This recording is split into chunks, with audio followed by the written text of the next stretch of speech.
And welcome to the program on this Thursday afternoon.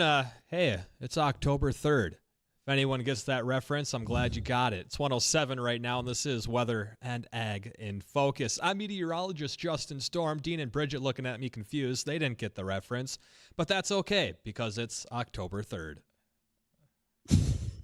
Bridgette, do you get it? Addison, do you get it? I know it's not May. It's not May the 4th. What game am I not playing here? Right. Is this a video game thing? You guys never seen Mean Girls? Mean Girls? Yeah. I've seen bits and pieces That of Lindsay it. Lohan movie? Right? Do I look like someone who would watch Mean Girls? Come on, man. I watched Mean Girls. That movie is absolutely hilarious. What does October 3rd have to do with it? Is there a line in there? Well, there's a line in there where she's obsessed with this guy, and it was one of her narrated lines was, "This was the day that he spoke to me," and it was him turning around, "Hey, what day is it?" And she goes, "It's October 3rd."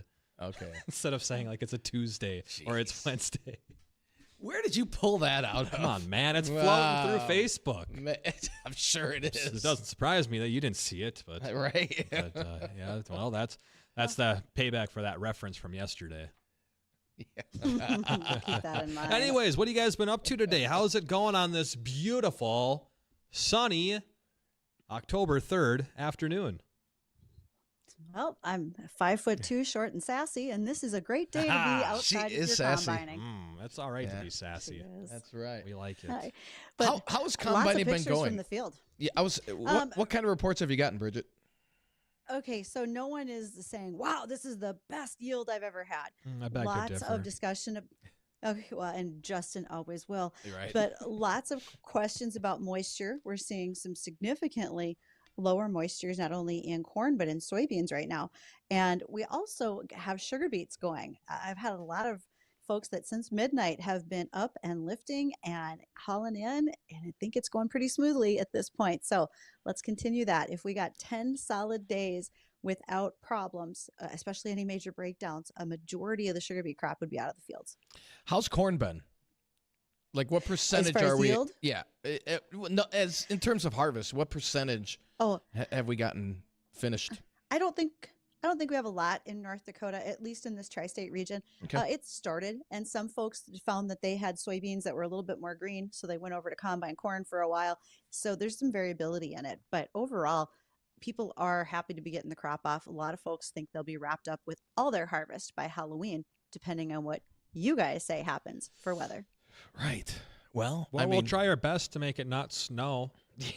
right. Try real hard too. Well, and keep in mind the new LRC brand new cycle starts this weekend, and obviously the start of each cycle now is going to be on the dry side. Now, how long we continue that dry stretch will play a big part into this coming spring. I mean, if the first 20, 25 days of this new LRC cycle are abnormally dry, that's not good news as we head into spring and, winter. I'm sure many won't care if we didn't get a lot of snow, but that would definitely impact everything come springtime. So I'd like some snow. I was kind of bummed last year. it was quiet. Like the trees were Wasn't it- shiny for 3 days, and that was about it. I saw someone's messages this morning. Didn't we have snow on the ground like 4 years ago on this day? On the 9th, On well, the 2020? next week is the anniversary of the big blizzard back in 2019, Yeah. where we had Was that Atlas that hit South Dakota? Atlas. No, this was like No, Devil's Lake. Atlas was. Oh, okay. Atlas was. Are you probably naming even winter before storms that. now? What are we talking about? There was that blizzard that came through western on South Dakota. Punapakawa. Sorry. That blizzard that came through western South Dakota was early in the season. They named it Atlas because it was so strong and dropped so much snow. There were livestock that were completely covered and killed. I think it might have been before 2019, though. Okay. 'cause- Someone will remember and remind us. Yes. Well, 2019 was the one that hit our state right around the 12th of October, and 20 to 36 inches of snow, 40 plus mile an hour winds. I mean, it was nasty. Well, you want snow this winter. 2016 was 26 Winter Storm Atlas between the 3rd and 5th of October. There you in see. South So you had the Dakota. dates right there. You even had the name or the storm right. Wow. This is why we name winter storms, is so we can remember them. Well, hopefully this winter. Yeah, like one. Hope, One Yeah. got named. hopefully this winter, if we do get a lot of snow, you won't have to do a whole lot of driving in Wouldn't it. that be cool? You I know? love working remote. Yeah. But no snow in the forecast right now. Are you sure there's no snow in the forecast? There's absolutely no Are we chance of any snow. positive? Very positive. How about ice? No ice in the forecast. What about frost? Because I actually had frost Maybe- on my roof this morning. Did you? Maybe a little patchy frost as Not we on had the ground, but just the roof had a little Yeah. patchy frost on it. a little bit possible tomorrow morning. Cool. We like frost. A little bit possible A tomorrow little morning. random. Now, here's the thing, Bridget. I know that folks don't like frost because it kills off their crop. But at this point, I think everyone's crop is already dead and drying up. Does frost really make a difference this late into the year? Right now, it would be helpful because you still have some green on the stems on soybeans. So if we had a killing frost, it would actually help that out. Those last few fields that haven't made a maturity yet on corn, They really I think making at this point, we're progress just when gonna it's take- 65 yeah. degrees out? we're going to take what we can get there. But yeah, there are some soybeans that would very much like to see a bit of frost or even some rain just to get things to dry down, finish out, and let's get rid of those green stem spots we're having to combine around in the fields. So how would rain do that? Rain, because it's so it wouldn't necessarily help with the green, but because it's so dry, folks would actually like a little rain to swell those pods, the actual bean itself up in the pod, Oh, and hope for a little bit more as far as bushels. I see. Okay, makes sense. It's really dry. I mean, we're seeing moistures on some soybeans that are 9% or less. That's unusual.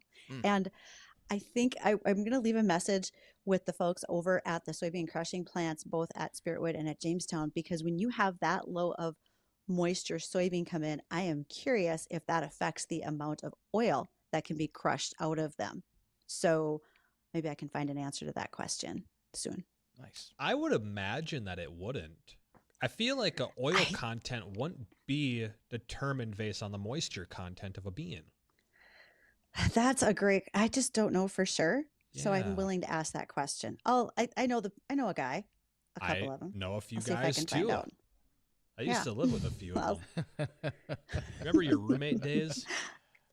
This Oh, was a yeah. long time ago, Dean, but I do. Yep. yeah, fun times. Bridget, did Yeah. you used to have roommates, or were you always just kind of a solo act? no, I lived with a few girls, which generally meant you lived with their boyfriends on and off too. I guess. Oh, They boy. weren't there. Sure, of course. Yep. I only had one bad roommate. All the roommates I had throughout college years and beyond were all really cool, easy to get along with This roommates. wasn't the ex-wife, was it? No. Yeah, it's just- That's a rim shot Yeah. there. Yeah, I haven't had a bad roommate, Bridget. No, mine were pretty good. Yeah. I mean, What I about their think I still talk boyfriends? to most of them. Or any of them? Richards?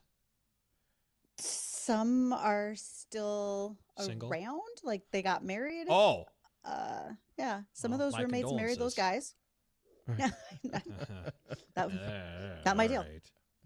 All right. Well, what do we got coming up on the program today? We got a few ag topics that we'll be ripping across in the back half of our show. A little bit about climate smart beef labeling, lawsuit with that, as well as weaning time to-do list. And what do we got here? Something about bull riders. So we'll hit those three topics here at the end of our towards the end of our show. We do have a check on your forecast coming up as well. And North Dakota Ag Commissioner Doug Goehring is going to be joining us here in just a couple of moments. We'll have him for about a half hour. Bridget, it sounded like you wanted to add something on there about the bull riders or one of the topics. I did. So bull riding, there's something called the bull bell. And it's not really a bell that makes noise because Like no when bell. a bull stomps on it, yeah, the bell pretty much gets destroyed. Oh, But no. that bell is a weight on the bull rope that really helps to drop that rope after the rider's done. But when they've used the metal weights before, they've been dangerous to, let's say the rider gets flung off and that weight comes around and hits them. A bullfighter at a rodeo in Mulbridge, South Dakota got hit in the face and needed 17 stitches to fix his eye and face after that. no. So there is a young Rough. guy, his name is Nick Lika, Lika, and he's created the Lika bell. And instead of it being metal, it is actually covered in a rubberized material so that when the bull bell swings around, it's still going to hurt because it's weighted, but it's not going to leave cuts and do significant damage. So he's going to try to get that adapted to more rodeos. Never know. Maybe one day we'll see that at the NFR, which is the National Finals Rodeo that happens in early December every year in Las Vegas. Right on, right on. Well, let's see. We got our Ag Commissioner of North Dakota, Doug, is waiting in the backgrounds here. So what do we say we hit up with the American Ag Network, and when we come back, we'll start that conversation up. Sounds great. Thanks. All right, we'll be right back.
Thank you for joining us this afternoon on Weather and Ag in Focus. Much appreciated that you are here. Hopefully, you're plowing through those acres, combining, lifting beets, doing whatever it is to bring that harvest in. Maybe you're weaning calves, which might get a little bit loud in the yard as you start to separate those. But thanks for taking the time.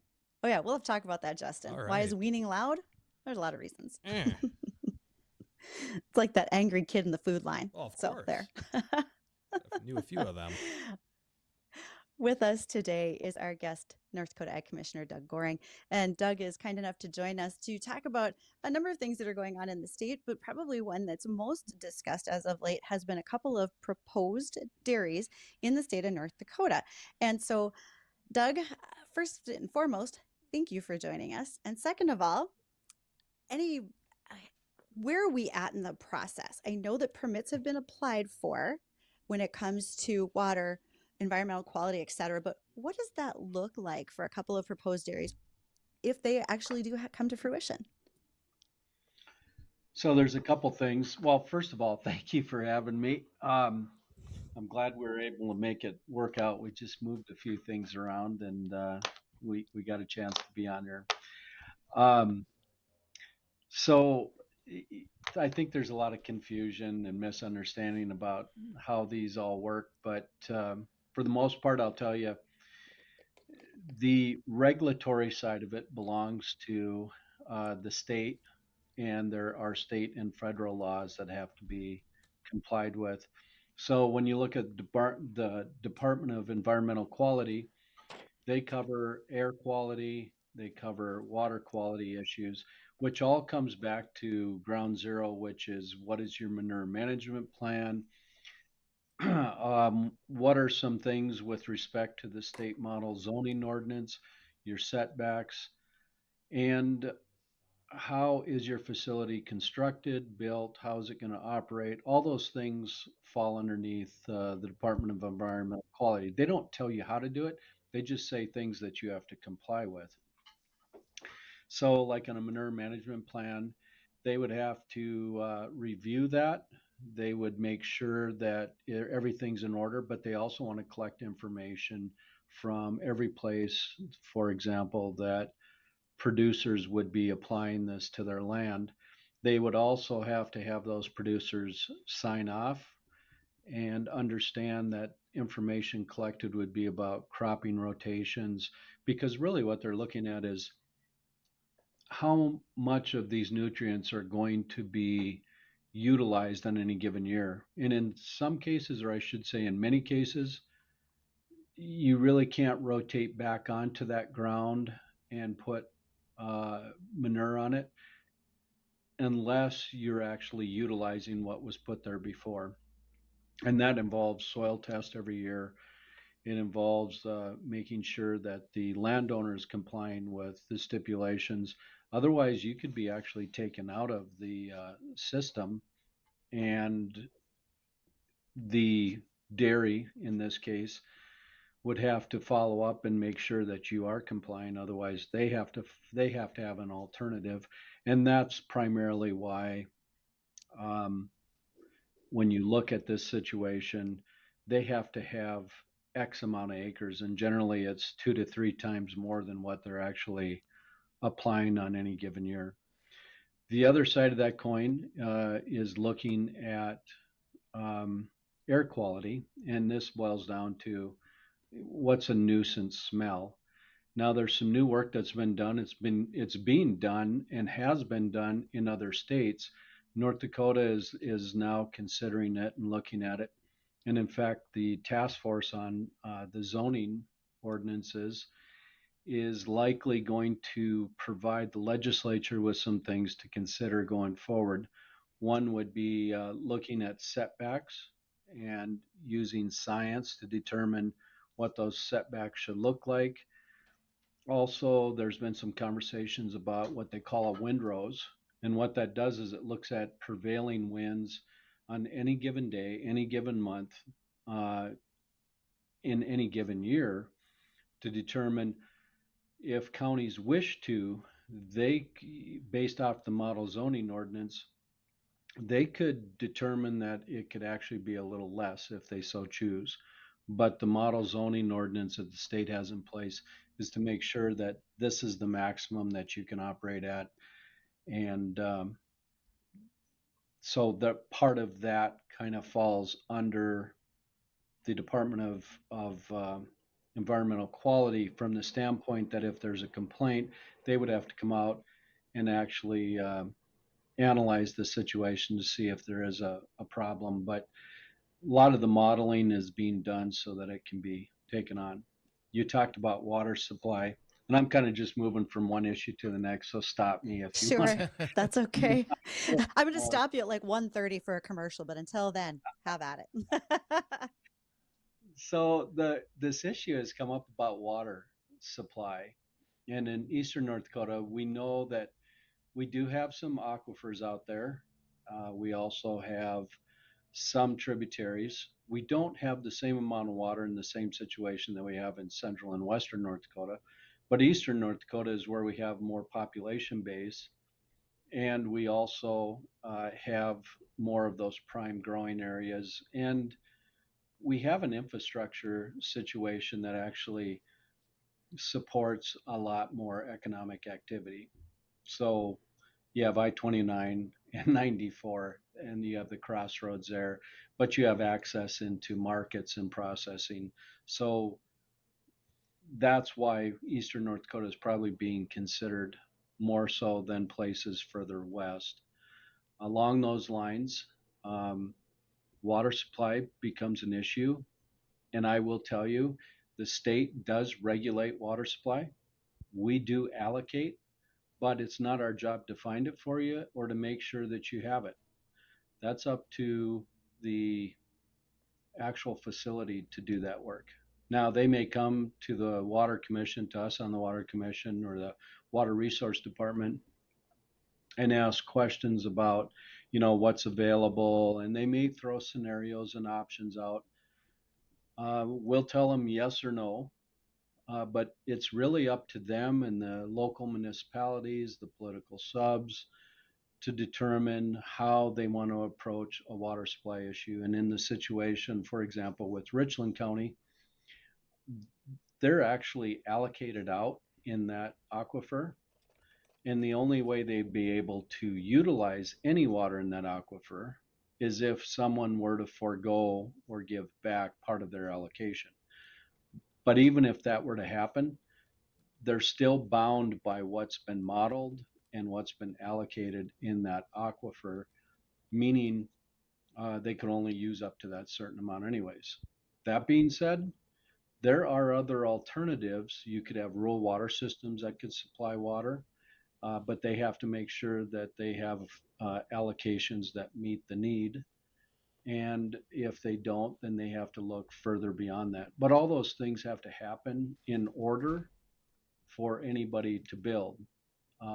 And I guess you could also say you could go ahead and build something without having all of your resources in line, but then your project's going to sit still because you're Right. not going to be able to do what you need to do to run your facility. But again, as I said, the state allocates water, and we always make sure we build a whole bunch of cushion into that. But it isn't our job to say yes or no, except on, in this case, the water supply. They have to figure out how they're going to do it and what they're going to do. They may ask to drill test wells and do some checking and compare it against what we have for information. But um, that's kind of the scenario. That's the situation. And I've heard a lot of speculation. I've heard a lot of people say things like, oh, they're going to do it anyways. No, they can't. No. No. And State of North also, Dakota owns the waters. and we've heard folks ask the question, well, just making sure there will be enough for communities, municipalities, especially if we're in a dry season such as we are, and for firefighters to be able to load fire trucks, et cetera. And that's all taken into consideration when these things are being discussed, is what I would understand, correct? Yes. And in fact, when you look at, and I'll give you an average across the state of North Dakota, uh, it's going to be very specific to every aquifer and water system. But when you look across the state of North Dakota, I believe it's something like only 6 or 7% of the water in our aquifers is actually allocated. And that frustrates irrigators and people petitioning and applying to get water out of an aquifer because in some cases we'll sit for a long time monitoring and modeling before we ever would allow an application to be approved. Um, it's kind of a first come, first served deal, and we have to protect all prior applications and prior rights. So, Appreciate that, yeah, especially we if have you're someone further up the list. yeah, and we have some people out there in eastern North Dakota that want to tap into some aquifers, and they maybe have already waited. Well, I heard 28 years. They still haven't received their application, and it's because that particular aquifer, there's not a comfort level to go forward and Okay. permit them yet. Well, hang tight. We have more questions for you. And again, we are visiting today with North Dakota Ag Commissioner Doug Goehring. We will return. We've got bottom of the hour news, but once we get through that, let's continue with our list of questions that we've gotten from listeners, and we'll make sure to answer those for you. I've got a bunch, so we'll be right back.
And welcome back to Weather and Ag in Focus. I want to say a thank you to those who are sponsors for our Here We Grow project. We are custom farming 20 acres of corn north of Glendon, Minnesota, and our profits will be donated to Farm Rescue.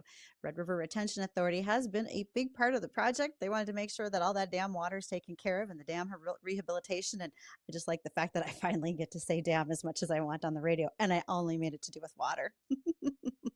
And then lastly, Gowan Company, they have brought us a fungicide to make sure that we have a clean and healthy corn crop to take to harvest for their best profits to donate to Farm Rescue. We have a guest with us today, and that is North Dakota Ag Commissioner Doug Goehring. And he joins us talking about current issues that are at the forefront of people's minds around the state. One of those things, especially in eastern North Dakota, is a couple of proposed dairies that could be coming in. Commissioner Goehring, when you think about those dairies and their proximity for food feedstuffs is what I should call it. How does that help the industry overall if they're here and they're able to get from the soybean plant, et cetera? What does that do for North Dakota agriculture as a whole? Do you have any statistics or thoughts on that? Yeah. Well, there has been some economic numbers that have been run over the years, and it generally shows animal agriculture has the highest multiplier effect in the economy.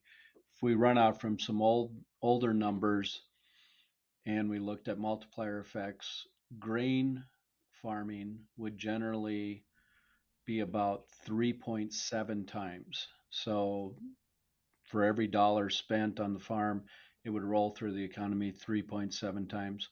When you look at animal agriculture, it has a much, much higher uh, multiplier effect. Just a cow calf beef operation is about 4.5. When you start to look at a feedlot, you look at, well, especially dairy, poultry, swine, now you're talking 9 times. It has a multiplier effect that high. And part of the other thing that happens and why farmers generally look for animal agriculture in their community is because of how it supports your local economy, how it really adds value to agriculture. Many times, and I think you guys were talking about before, we love our processing facilities, whether it's Anheuser-Busch's facility, whether it's a crush facility, an ethanol facility, because they're adding value to our crops also. But when you have animal agriculture, they're doing direct contracting with those local farmers. Those farmers aren't subject to any discounts um, that they may have to deal with when it goes down the pit at an elevator or a facility. They can sell directly. They're selling by the pound, they're selling by the bushel, by the ton, whatever that may be, directly into that facility. And then the other benefit, and I talked about this earlier with manure, people just love it. Talk about a natural, pure product that not only has N, P, and K in it, but it also has a lot of micronutrients and it also has a lot of microbiology that benefits the soil. So your microbiome is really enhanced, and it just enhances and builds more soil health into your system. People love it. I know in our operation when I was feeding cattle, I always had a 3-year benefit wherever I was putting manure. It just really helped to offset the cost of fertility and really enhance production and plant health. So that's a big deal about it. But that really is what happens is you have those acres, that production that no longer is going down the pit. And I know it causes some consternation with some of our local brokers and elevators because they're going to have less bushels to handle. But when you take that production, off the table, it actually enhances and adds more value to what's left out there. And then the products that are produced, in this case, you're probably looking at cheese or dry milk. Those are markets that are generally outside of the U.S. There'll be some domestic, but U.S. generally doesn't have a problem with dairy. We actually produce far more than we can consume, so it's outside markets we're looking at. And when you look at the global market, economists are saying it's off the charts when you look in the next 10, 12 years when it comes to cheese and dry milk consumption globally, just because of the protein factor. And with that, I would also probably add as a caveat, I do know that there's been some conversations and some talk about if we're adding cows, dairy livestock into North Dakota's economy and into the state, is there potential for any processing?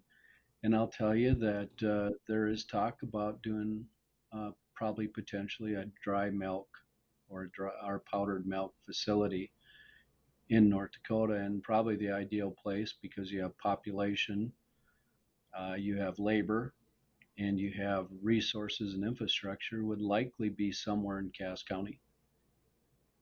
And well, like you said, when you have that supply, you can do more things with it for processing. That makes a big difference. And labor, well, we got to put things where the labor exists, and that's our biggest population center. So that makes sense. Yeah. Yep. I didn't want to get over my skis on that, but I do know that that's been part of the conversation, and it's the chicken and an egg thing. So, first you got to have the production to support the processing, but as I understand, it's probably moving towards that. And Fair enough. and Doug, we've got a email from one of our listeners. Wanted to talk a little bit about the Farm Bill. He wants to know what are your thoughts on the Farm Bill, and has there been any progress at all? Yeah. Well, in the current state of the Farm Bill, it has very little hope. Most of agriculture, most of my colleagues, and I say most, not all, uh, don't like its current form and what was suggested. So much is tied into a political agenda. There's a lot of climate change policies and issues in there that are trying to be incorporated into it.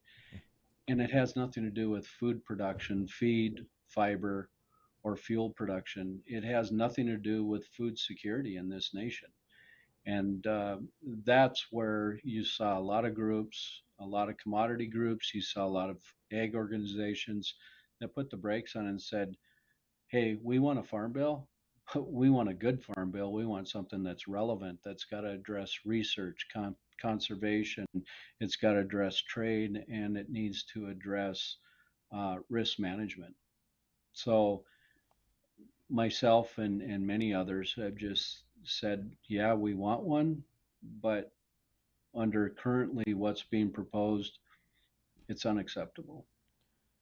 How how do you go about getting changes to be implemented in a farm bill? Is that anything that you have a power over as the North Dakota Ag Commissioner, or is this something above you when it comes to whether or not it's Congress or the House that they have to make the changes to it?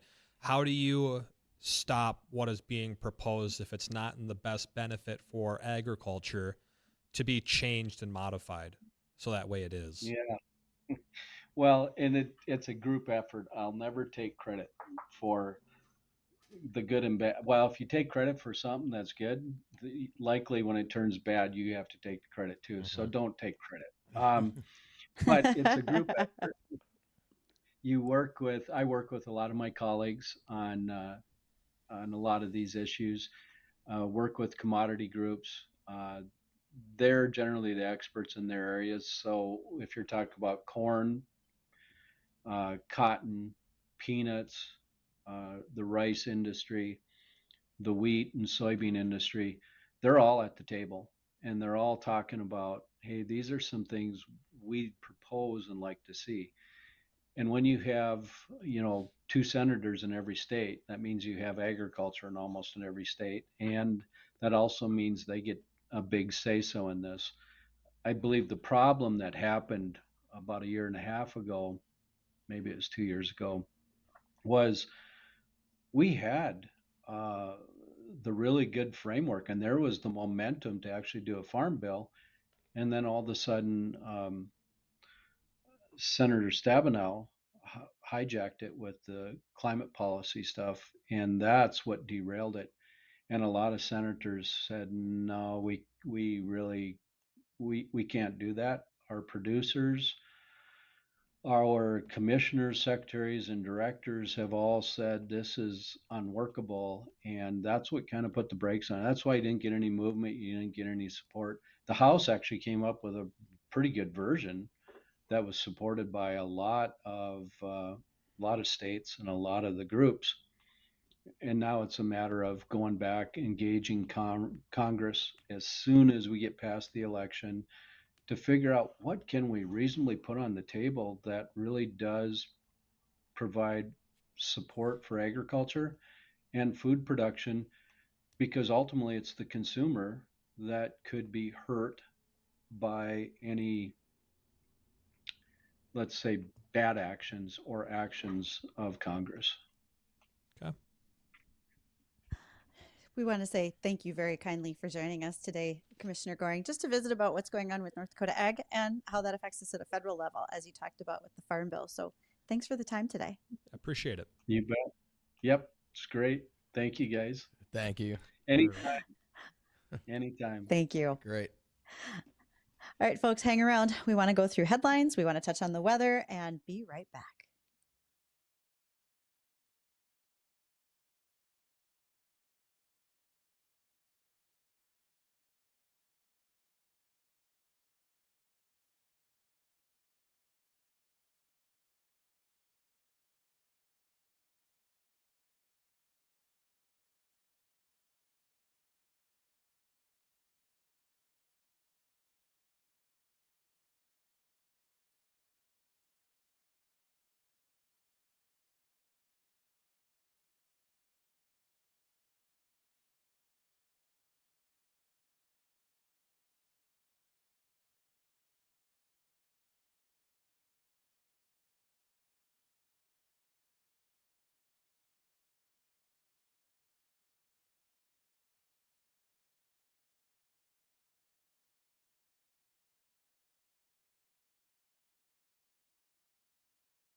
Welcome back to the program. Thanks for rejoining us. It's October 3rd, 1:51 right now in the afternoon. And well, what do we have here that has just been issued across the Red River Valley and the northern half of Minnesota?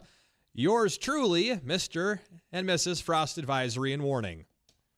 Oh, That's my. all. Just issued That's all, for folks. tonight. Yeah, so from about Thief River over towards Grafton Devil's Lake, freeze warning is in effect for tonight. From Grand Forks south through Fargo, Wahpeton over into Lakes Country, we've got a frost advisory that has just been issued for overnight tonight. So expect, obviously, temperatures in the far northern valley into northwest Minnesota will get a little bit closer to the freezing mark. I still think we'll be right around the mid-30s here in the FM area and over into Lakes Country, which is a light frost. I just don't think this should not be a killing frost, but it could definitely be at least our first. I don't even know if I want to say. You think it's going to be a widespread frost? I think it's going to be hit and miss. It's going to be hit or miss. Yeah. And if the southerly winds pick up a little stronger than what they're anticipated to be right now, it might be a very patchy thing. Right. But the potential's there. If the wind is light for a prolonged period of time as we head into the early morning hours between probably 5:30 and 7:30 in the morning tomorrow, maybe 6 and 7:30. That's where we're going to see that patchy frost developing. And it'll first accumulate up on rooftops, and then the surfaces will wait a little longer, or we'll need to be a little colder to get that frost to form. And then we warm up tomorrow afternoon. I mean, southerly winds will kick in. We'll top out in the low 70s. And this weekend is going to be almost a repeat of what we had last Friday, where Monday. It was last Friday. Monday. Was it Monday? Maybe it was both. I was on vacation. I was on vacation. I thought it was Friday. Well, Monday was very windy. Okay, we're gonna have a repeat of that. Let's just say both days. Yeah, it's the valley. We're gonna have winds gusting well over 40 as we head into the weekend. First out of the southwest on Saturday, and then the northwest on Sunday, and then we mellow things out next week. Next week looks pretty tranquil with temperatures in the 60s and 70s. Yep. They got high wind watches in effect for the western half of North Dakota. That's for wind gusts upwards of 60 miles per hour on Saturday. So fun things to look forward to. Yay. Great day to go kite surfing. Or golfing. You ever go kite surfing? Have not. I know a guy. Yeah? He's going to try calling in now. Because he wants to kite surf. Nice. He's a kite surfer. The water is a little chilly. Actually, I don't think the water is all that cold. Well, Figuratively speaking, if you go until you fall into it. Typically, you want to wear a wetsuit. I would think so. But I don't know what the lake temperatures are. I know they haven't flipped yet, so they can't be that cold. No, but I I wouldn't don't want think NDAWN can help you with a lake temperature No. at this point. Well, Like maybe a we need to soil get temp. No. Daryl to jump on board and start putting some water probes out there. There you go. That could be a whole new grant for his department, is to monitor water conditions. There's an idea. He could throw little pH Send him the sensors idea. on there and Right? K sensor, all sorts of fun stuff. You don't have to have people go out there and do water samples anymore because Daryl's just 24/7 live streaming it. Right. Good idea. That would be nice Yeah. and easy. It would be. You have a clarity sensor on there to determine what the clarity is of the water. Everything. That's just all automated nowadays. Why not? Of course, you got to take it out every winter or it's going to freeze. But, yeah. but still, I mean, that gives Like- somebody a job to go out there and take them out and put them back in the See, spring. there you go. Well, can't you just take it out, drill a hole, and put it back in? Like Well, ice you fishing? could exactly. You could do that. You could have an insulated pipe that sits or floats in the water. I don't know how you do that, but it just stays warm and keeps open water. I don't know. I'm just being There dumb are now. water probes, so you could check that out. You just never know when it might work. Daryl might be listening. I'm surprised our kite surfer hasn't called. He must not be listening today. Kite surfing. Didn't Kite expect surfer. that one today, but thanks for sharing. Yeah, it's kind of like our Yes. rutabaga picker. Oh, the rutabagas come every once in a while. Yeah, the rutabagas Just so you know, do. every time rutabaga shows up, it's usually usually my a college bet. friends doing. No, yeah, they're trying to derail me. They're betting on something. They're doing whatever. So if you hear rutabaga, that's just a sideline situation That's that's just going on. an ongoing, long inside joke. Oh, I bet you can't Right. bet you can't say rutabaga in your show today. Good And luck that saying started- rutabaga today. And that started when we started the show. The first month we were on air. Oh, that's been going on a long time. Well, hey, we got some stuff to talk about here. No problem. First, Which one you before want? we You get wanna talk into about it, weeding?